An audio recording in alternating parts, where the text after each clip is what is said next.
सबसे पहले शुरुआती दूध ज़रूरी है। डॉक्टर सैली, आप ये बता रहे थे कोलेस्ट्रम को लेकर बहुत लोगों की धारणा है कि ठीक नहीं होता, फेंक देना चाहिए, तो क्या तत्व आप बताना चाहेंगे, उसकी इम्पोर्टेंस क्या है?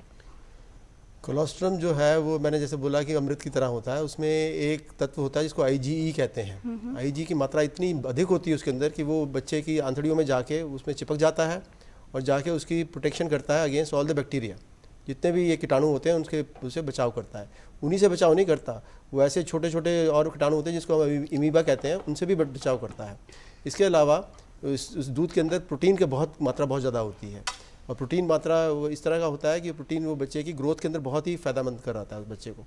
तो ये चीज़ें हैं जिसमें बच्चे की और सारी मदर की एंटीबॉडीज़ जो होती हैं वो सारी पास होती हैं इस टाइम पे, और इसलिए बच्चे का ये देना बहुत ही आवश्यक है और it is very good for the child. जी डॉक्टर अनीता, ये जो अभी बात आई है कि 1 घंटे के भीतर माँ जो है बच्चे को ज़रूर दूध पिलाए, इंस्टीट्यूशनल डिलीवरीज पे बड़ा जोर है अब। हाँ जी। लेकिन होता यह है कि अक्सर दूसरी जगहों पे या हम कहीं की भी बात करें, जैसे ही बच्चे का जन्म हुआ बहुत से मामलों में देखा ही जाता है कि बच्चे को दूसरी जगह ले जाते हैं, माँ को उसके वार्ड में शिफ्ट करते हैं। ये 1 घंटे में कैसे सुनिश्चित होगा फिर?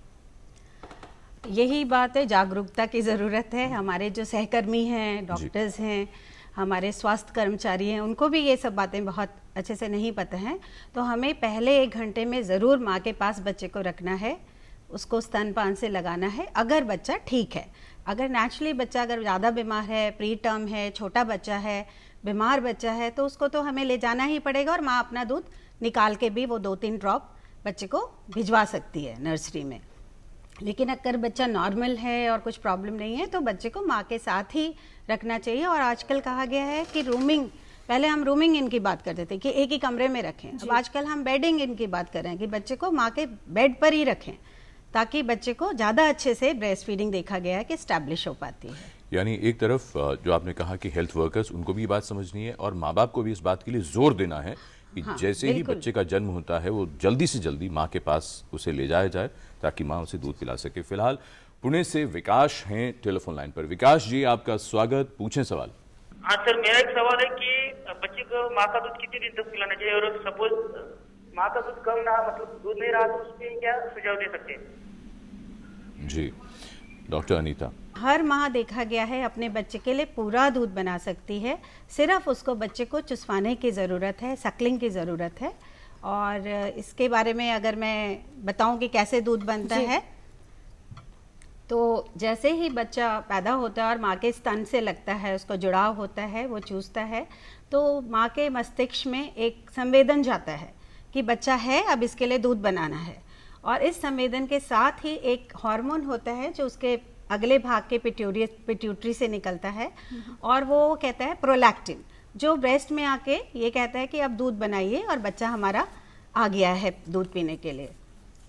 और इस तरह से जैसे जैसे बच्चा चूसता जाता है उतना ही ज़्यादा ये प्रोलैक्टिन बनता जाता है। तो हमने देखा कि जितना बच्चा चूसेगा माँ के स्तन को, उतना ही दूध बनेगा। तो इसलिए हर माँ, अगर वो बार बार फ्रिक्वेंटली अपना दूध पिला रही हैं, अगर उनमें आत्मविश्वास की कमी नहीं है, वो अच्छे से अटैचमेंट है उसमें, वो अच्छे से पोजीशन में है, तो वो बिल्कुल अपने बच्चे के लिए पूरा दूध बना सकती है। और अभी अटैचमेंट और पोजीशन की बात हम आगे करेंगे, आप उसको देखें और अपनी वाइफ से कहें कि उनको थोड़ा सा समझें। जी डॉक्टर सुगंधा, अगर बात करें छोटे बच्चों की, किस तरह से आप बताना चाहेंगे कि कई बार जैसा डॉक्टर अनीता ने कहा कि कुछ बच्चे सिक होते हैं जिनको कंडीशन नॉर्मल नहीं है, तो उस स्थिति में कौन सी बातें हैं जिनका ध्यान रखना बहुत ज़रूरी हो? बहुत इंपॉर्टेंट चीज़ है कि अगर बच्चा माँ से दूध लेने की स्थिति में नहीं है, अभी बच्चा समय से पहले का है, जैसे प्रीटर्म बच्चे बहुत कई बार नहीं पी पाते हैं दूध, या बच्चा बहुत बीमार है, सांस तेज है, उनको नर्सरी शिफ्ट करते हैं, इन बच्चों को बाद में हमने माँ के दूध शुरू करना है जैसे वो स्टेबल होंगे। इसलिए बहुत इंपॉर्टेंट है कि इस वक्त हम मदर को ये समझाएं कि वो 6 घंटे के अंदर अंदर दूध निकालना शुरू कर दें अपने हाथ से। हम उनको ट्रेन भी करते हैं कि उनको कैसे निकालना है, और उसके बाद दिन में 7-8 बार इस तरीके से दूध निकालते रहें। तो जैसे ही बच्चा दूध पीने लगेगा फिर हम वो दूध उसके लिए भी इस्तेमाल करेंगे, और दूसरा माँ का दूध का फ्लो बना रहेगा। जैसे डॉक्टर अनीता ने कहा कि जितना दूध खाली करते हैं हम छाती से, चाहे बच्चा खुद पिए या हाथ से, उतना ही दूध और बनता है। तो दूध का बहाव बनाए रखने के लिए, दूध की प्रोडक्शन बनाए रखने के लिए बहुत ज़रूरी है कि अगर बच्चा आपसे अलग हो रहा है तब भी आप दूध निकाल के बच्चे के लिए दूध का वो बहाव बनाए रखें, हर 3-4 घंटे में छाती से दूध निकालते रहें। जी डॉक्टर सैली, हम कुछ समस्याओं की बात करते रहेंगे, क्योंकि अगर उनको दूर करते जाएं तो फिर माँ अपने बच्चे को दूध पिलाने में फिर उसे कोई समस्या नहीं आएगी। होता ये जो 1 घंटे की बात हमने कर ली, उसके बाद एक बड़ी बात हमारे यहाँ ये हमने देखा है, जैसे ही बच्चे का जन्म हुआ उस दिन ये ज़रूर होता है कि कोई ना कोई बहुत निकट परिवार में या रिश्तेदार उसको शहद या कुछ इस तरह की कोई चीज़ खिलाएगा या चटाएगा। इससे क्या नुकसान हो सकता है, और दूध उस दिन जितना जल्दी पिलाएंगे और नहीं पिलाएंगे तो क्या क्या होगा? सबसे पहले तो ये देखा जाए कि ये होता क्यों है। हमारी कुछ प्रथाएं हैं जिसकी वजह से हम ये सब करते हैं। हमारा ये धारणा है कि सबसे पहले तो रिसैसिटेशन जो हम करते हैं, बच्चा पैदा होता है उसके बाद बच्चे को जो पहला श्वास दिलवाने की प्रक्रिया होती है, उसके दौरान तुरंत बाद बच्चे को माँ की छाती पर लिटा देना चाहिए या माँ के पेट पर लिटा देना चाहिए, और उसको हम कहते हैं स्किन टू स्किन केयर, त्वचा से त्वचा की जो केयर है वो हम करवाते हैं बच्चे को। और इससे ही देखा गया है, इससे ही जो ब्रेस्ट फीडिंग है उसके रेट्स बढ़ जाते हैं, कि बच्चा खुद ही क्रॉल करके ब्रेस्ट तक जाएगा। हमें बड़ी अजीब सी बात लगती है लोगों को कि बच्चा जन्म पे ही क्रॉल कर रहा है, पर वो क्रॉल करके ब्रेस्ट तक जाता है, ब्रेस्ट को ढूंढता है और उसके बाद में वो सकलिंग शुरू कर देता है। सबसे पहली बात ये। और ये इस टाइम पे हमारी आदत है, ये मतलब मोस्ट नर्सिंग होम्स में और हमारे हॉस्पिटल्स में भी ये आदत है कि लोग ऐसा करते नहीं हैं। वो लोग उस बच्चे को हटा के उसको अलग कर देते हैं माँ से, या तो डाल देंगे वो रेडिएंट वार्मर के नीचे डाल देंगे, नहीं तो उसको नर्सरी में ले जाते हैं। ये गलत प्रथा है। बच्चे को तुरंत रिसैसिटेशन के तुरंत बाद तो आप ले जा सकते हैं, पर उसके पहले जो नॉर्मल केयर है उसमें आपको बच्चे को माँ के पेट पे लटाना है। रही बात ये जो प्रथाएं हैं उसमें, हाँ, बुआ की इंतज़ार होती है, मौसी की इंतज़ार होती है, किसी न किसी की इंतज़ार होती है कि बच्चा जब तक वो नहीं आएगा तब तक दूध नहीं पिलाया जाएगा। ये भी गलत चीज़ है, क्योंकि हमने देखा है 60% लोग ये करते हैं। 60% प्रीलैक्टल फीड दी जाती हैं बच्चों में, विच इज़ एब्सोल्युटली रॉन्ग, क्योंकि ये सबके सब जो है ये रिटार्ड करते हैं प्रमोशन ऑफ ब्रेस्ट फीडिंग को।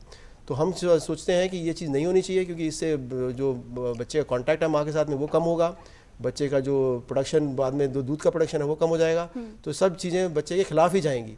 तो ये प्रथाएं जो गलत हैं ये इनको हमें रोकना चाहिए। एक और चीज़ ये इसी के साथ ये भी कहा जाता है, शहद का क्या नुकसान हो सकता है वो भी ज़रा आपसे समझ लें। और दूसरी चीज़ ये भी कहा जाता है कि इतनी पीढ़ियां हो गई, लोग यही करते आ रहे हैं, तो अब क्या नया हो जाएगा, जरा ये बता दीजिए। नहीं, वो लोग सोचते हैं कि जैसे माँ कहती हैं कि अगर ये बच्चे को अगर शहद चटाएगी, दादी पिटाएगी तो दादी जितनी तरह हो जाएगा बच्चा, बुआ पर चटाएगी बुआ की तरह हो जाएगा। वो बुआ और दादी को खुश करने वाली चीज़ें हैं। बच्चे के पिता को भी तो शहद चटाया गया था, वो भी तो ठीक ठाक। तो ये उनको खुश करने वाली चीज़ें हैं, मगर अदरवाइज ये बच्चे हमेशा ही इसमें इन्फेक्शन का चांस रहता है, संक्रमण का चांस रहता है। और इसमें देखा गया है कि बच्चों को ये रेस्पिरेटरी इन्फेक्शन और डायरिया ज़्यादा होने के चांसेस रहते हैं। और प्लस इसके अलावा बच्चे को जो दूध की स्टार्ट करने की जो प्रक्रिया है उसमें भी प्रॉब्लम आता है। जी डॉक्टर अनीता, ब्रेस्ट फीडिंग करवानी है मदर को, इसके लिए प्रिपरेशन क्या वो जब प्रेग्नेंट है तब से की जाए, किस तरह से प्लानिंग होनी चाहिए? हाँ, देखिए, जब वो गर्भावस्था में है तभी ये वाली प्लानिंग शुरू हो जानी चाहिए, क्योंकि उस टाइम उसके बहुत सारे मिथ्स हैं, भ्रांतियां हैं, हम उनको दूर कर सकते हैं। उसकी अपने पर्सनल कोई प्रॉब्लम्स हैं, लाइक छोटी ब्रेस्ट है या वो पहले बच्चे को दूध नहीं पिला पाई है, उनके क्वेश्चंस को आंसर कर सकते हैं। हम उसको बेनिफिट्स, जो लाभ हैं ब्रेस्ट फीडिंग के, उनके बारे में बता सकते हैं। नुकसान के बारे में बता सकते हैं कि बॉटल का या ऊपर के डब्बे का क्या नुकसान है, ताकि उसका आत्मविश्वास बढ़ जाए और वो जब उसका बच्चा पैदा हो तो वो तैयार रहे अपने बच्चे को 1 घंटे के अंदर अंदर अपना दूध पिलाने के लिए। जी डॉक्टर सुगंधा, जब भी शिशु का जन्म होता है तो अक्सर ज़्यादातर लोगों को ये लगता है कि पर्याप्त दूध नहीं बन रहा माँ का, इसलिए हम कुछ ऊपर से क्यों ना दे दें। तो क्या ऐसा होना चाहिए कि अगर किसी को लगे कि पर्याप्त दूध नहीं है तो क्यों ना कुछ अलग से दे दिया जाए ब्रेस्ट फीड के अलावा? ये बहुत कॉमन प्रॉब्लम है कि मदर्स को लगता है कि मुझे दूध पूरा नहीं हो रहा और कहीं मेरा बच्चा भूखा तो नहीं रह रहा है। तो बहुत बार तो ये सिर्फ मानसिकता में होता है, सिर्फ उनकी सोच है, पर दूध कम होता नहीं है। अगर वो शुरू से पिला रही हैं, जल्दी शुरू कर दी है, दिन में 8-10 बार पिला रही है, कोई कारण नहीं है कि दूध कम हो। तो सबसे पहले तो ये जानना पड़ेगा कि दूध एक्चुअली कम है या उनकी सोच में है। तो उसके लिए माँ को देखना चाहिए, अगर उनका बच्चा 6-8 बार पेशाब कर रहा है दिन में, इसका मतलब पानी की मात्रा पूरी दूध के साथ जा रही है। अगर बच्चा दूध पीने के बाद 2-3 घंटे सो रहा है, इसका मतलब उसका पेट पूरा भर रहा है और साथ ही बच्चे का वजन ठीक बढ़ रहा है, जो कि हम चाहते हैं कि 20 से 30 ग्राम रोज बढ़ना चाहिए कुछ दिनों के बाद से। तो अगर ये सब चीज़ें हो रही हैं तो सिर्फ हमें माँ को समझाना है कि आपका दूध बिल्कुल सही है, बच्चे का वजन बहुत अच्छा बढ़ रहा है, आपको कुछ और करने की जरूरत नहीं है, सिर्फ रीएश्योरेंस, प्रोत्साहन चाहिए। लेकिन हाँ, कुछ स्थिति में एक्चुअली अगर दूध कम है, जैसे बच्चे को पेशाब कम हो रहा है, वजन नहीं बढ़ रहा है, यहाँ पे है कि दूध कम है, तो उसका आंसर या उसका सोल्यूशन भी वही है कि बच्चे को और ज्यादा दूध पिलाएं, हर 2-3 घंटे में छाती से लगाएं, रात को जरूर पिलाएं। जो हार्मोन मैडम ने बताया प्रोलेक्टिन, वो रात को ज्यादा सिक्रीट होता है, तो रात को उठ के जरूर 2 बार दूध पिलाएं, जल्दी पिलाएं, और बच्चे का अटैचमेंट अच्छा होना चाहिए, जिसपे अभी हम डिस्कस करेंगे। तो अगर ये सब चीजें होंगी तो दूध धीरे धीरे अपने आप मात्रा में बढ़ जाएगा और वो देखेंगे कि ये प्रॉब्लम सॉल्व हो जाएगी। लेकिन कुछ ऐड करने की जरूरत नहीं है, बिल्कुल उनको एनकरेज नहीं करना चाहिए कि कुछ और दे दे साथ में, बल्कि माँ का दूध ही और जल्दी जल्दी पिलाने लगे। और ऊपर से देने में देखा गया है कि ये दूध और कम हो जाएगा माँ का दूध, बिकॉज बच्चा सक नहीं करेगा। जी, हमारे पास एक ईमेल आया हमारे एक दर्शक का, सुनीत बिंद्रा हैं ये, जिनका ये ईमेल एड्रेस है। ये लिखते हैं कि ये कहाँ जाकर डॉक्टर अनीता लैक्टेशन कंसल्टेशन ले सकते हैं, क्योंकि शायद इनको बताया गया है कि जो अब बच्चा होगा वो सिजेरियन से ही होगा, तो ये चाहते हैं कि डिब्बा बंद दूध ना पिलाना पड़े बच्चे को। क्या करना चाहिए इनको? देखिए, अगर आपको जहाँ भी जिस हॉस्पिटल में आप दिखा रहे हैं, जिस भी डॉक्टर को दिखा रहे हैं, आप उनसे बात कर सकते हैं। और दिल्ली में तो बहुत गवर्नमेंट हॉस्पिटल्स हैं जहाँ पे infant and young child feeding counselling centres बनाए हुए हैं। हमारे काफ़ी 11-12 हॉस्पिटल्स हैं, जैसे गुरु तेग बहादुर है, सफदरजंग है, लेडी हार्डिंग है, यहाँ सब जगह। और बाकी हमने काफ़ी सारे लोगों को ट्रेन भी किया हुआ है, ला फेम है, शालीमार गार्डन के जो मैक्स हॉस्पिटल वगैरह, तो वहाँ भी आप जा सकते हैं, पता कर सकते हैं। दिल्ली में बहुत जगह सुविधा है। हाँ, दिल्ली के अलावा काउंसलर्स हैं देश में बाकी जगह। और देश में बाकी अभी गवर्नमेंट की पॉलिसी चल रही थी 12 पिछले साल उन्होंने सारा पंजाब में, लेकिन हमने जो फ्रंट लाइन वर्कर्स हैं उनको, जैसे आशाज हैं, आंगनवाड़ी वर्कर्स हैं, इनको ट्रेन किया हुआ है, और वो भी ये जगह जगह जाके पता करेंगे तो जरूर जानकारी, हाँ, जानकारी होगी। नहीं तो आप हम लोगों से भी कभी भी आप कांटेक्ट कर सकते हैं और पूछ सकते हैं।